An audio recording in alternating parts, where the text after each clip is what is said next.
It's a solo trial. It's a solo trial. Welcome back to Trial and Error, everybody. It's just me today. It's been an unusually long day, long week, I should say, at work, and so I thought I would play some really chill games. Like this one I've been playing a lot recently. It's called Hook, and it's just a sweet little puzzle game. One of the same guys that made, I think it's called Ooh, and a couple of other games. And it's just something simple that I can just sort of mindlessly play without thinking too hard. Because sometimes when you work for a living, or because you got to pay rent and all that shit, you don't really have a lot of time to sort of like relax and sort of think or do what you want to do, because maybe if you're like me, you spend all day in front of a computer working on stuff you don't really care about, and then you come home and there's a part of you that wants to spend time on the computer because you want to, say, play video games or whatever, but sometimes you just want to flop onto the couch and you just have no energy left. And some of that for me is mental health stuff. So according to my therapists, I have some sort of depressive disorder, which is comorbid with my OCD, which is super duper fun. So it kind of like steals your energy and kind of steals, sometimes it feels like it's stealing like what it is to be you, which is a kind of an unnerving and shitty feeling. So I think I just wanted to do a little episode of just like calm, just some calm. There's not going to be any like really big laughs or whatever. There's not going to be kind of big explosive stories. It's just going to be kind of a chill situation today, because I just kind of need it, and I hope you guys don't mind. I'm going to be selfish and I fucked it up because I wasn't paying attention. But I hope you don't mind if I'm using you guys a bit like just letting go a little bit. So wait, I need to do that one first. Yeah. So yeah, just figure maybe it'll be a nice way just to talk directly to you guys, which I don't really often get to do, because I'm kind of busy, playing a new game or talking with Francis. So yeah, hope you don't mind this sort of situation, and if you guys like this, I might do more. And look, even if you don't like it, to be perfectly frank, I'm probably gonna do more anyway, because I find them calming, or I'm hoping I will find this calming. I guess we'll see when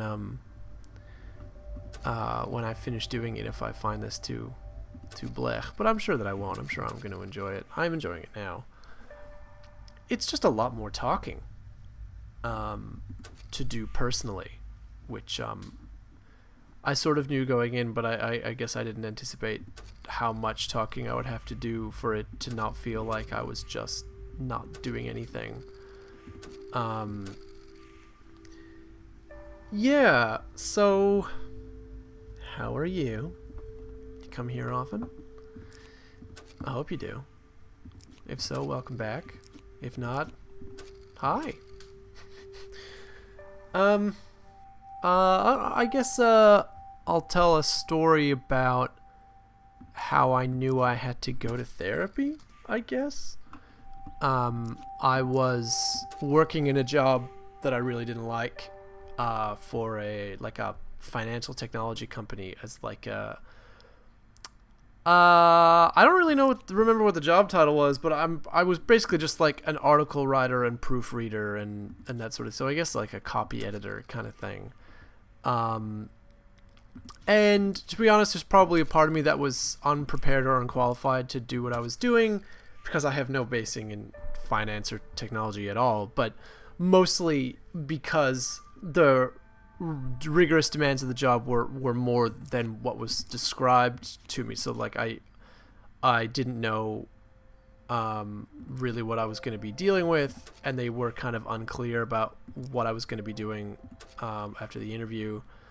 And then it became a hell of a lot more responsibility than I had originally kind of intended to kind of go into for a gig, which obviously didn't feel all that great.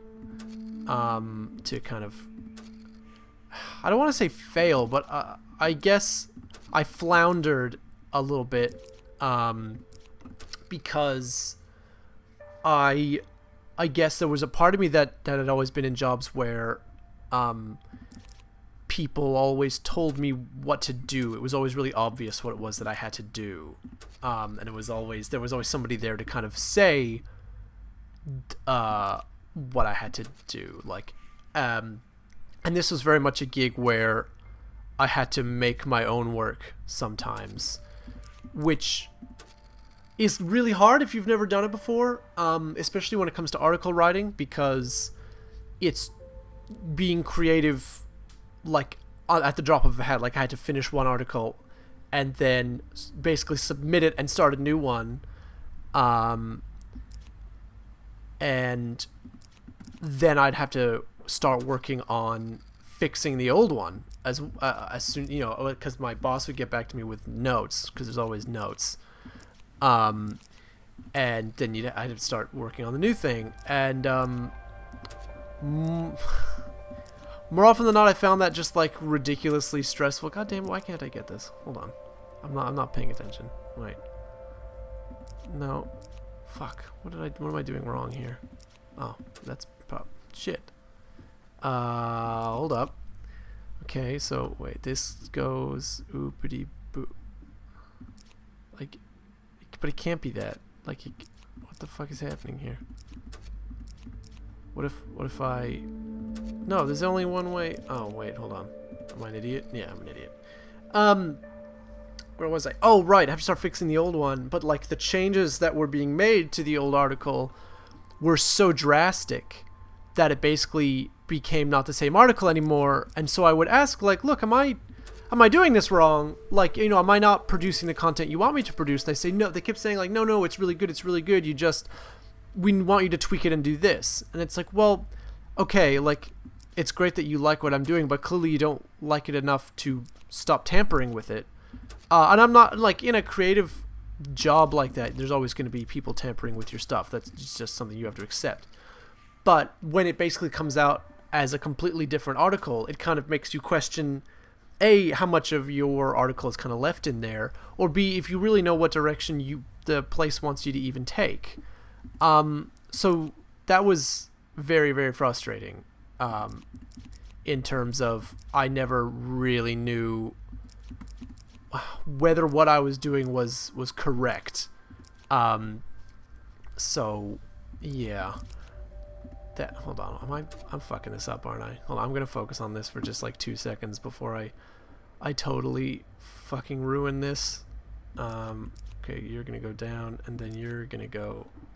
Shit, I've just made it nothing. Fuck, I gotta stop doing that. Okay, what? Okay, this has to go this way. I mean, that creates another nothing. See, oh, right. So that became difficult, and then it was kind of like I had to like look for ideas for articles all the time, and every time I would come up with one, it would kind of be, oh no, we don't want to do that. No, we don't want to do that. No, we don't want to do that. And so it's like, all right, well, what do you want me to do? And especially because I wasn't like trained, or I didn't study financial technology or finance or technology. None of the things that this company did were things that I was proficient at, and I told them that, at least at the start. I was like, listen, I trained as a writer. I trained as a creative writer. So if I'm going to be maybe a little slow on the uptake, and they said, oh, that's fine, don't worry about it. But I was there for 4 months, and then I got let go because I, quote, hadn't improved enough. And so it's like, well, I don't understand what else they wanted me to do. So that's the backstory to the gig that I was on. When I realized that I needed therapy was I was having a lot of panic attacks. In terms of, well, yeah, panic attacks. I was just thinking a lot about like death or whatever, and I was just like not coping very well with life. Like I would come home and just sort of flop down, and my fiance knew that something was up.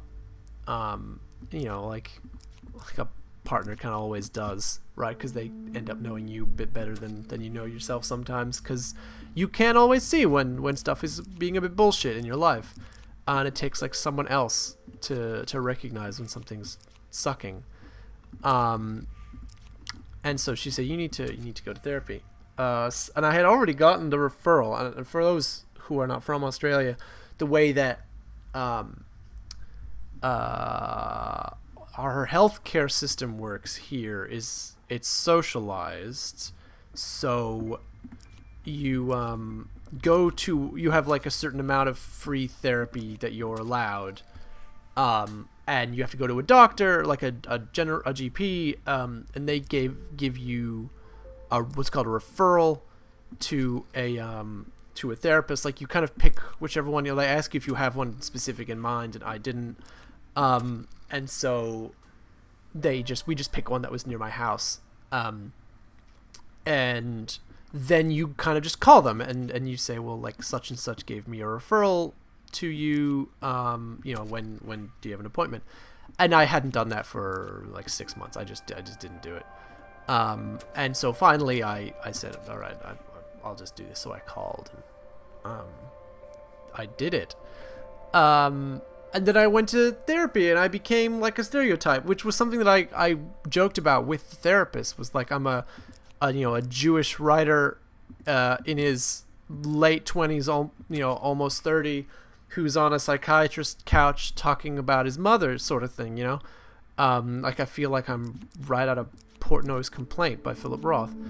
And so it was weird. It was a weird thing to kind of talk to this stranger about shit that was bothering me, that was so personal, but yet at the same time talking to a stranger is so much easier in a lot of ways, than talking to a friend who not will judge you, but who maybe you're complaining about, who maybe knows your life. And so when you're trying to talk about things in a more abstract way, they know exactly who you're talking about.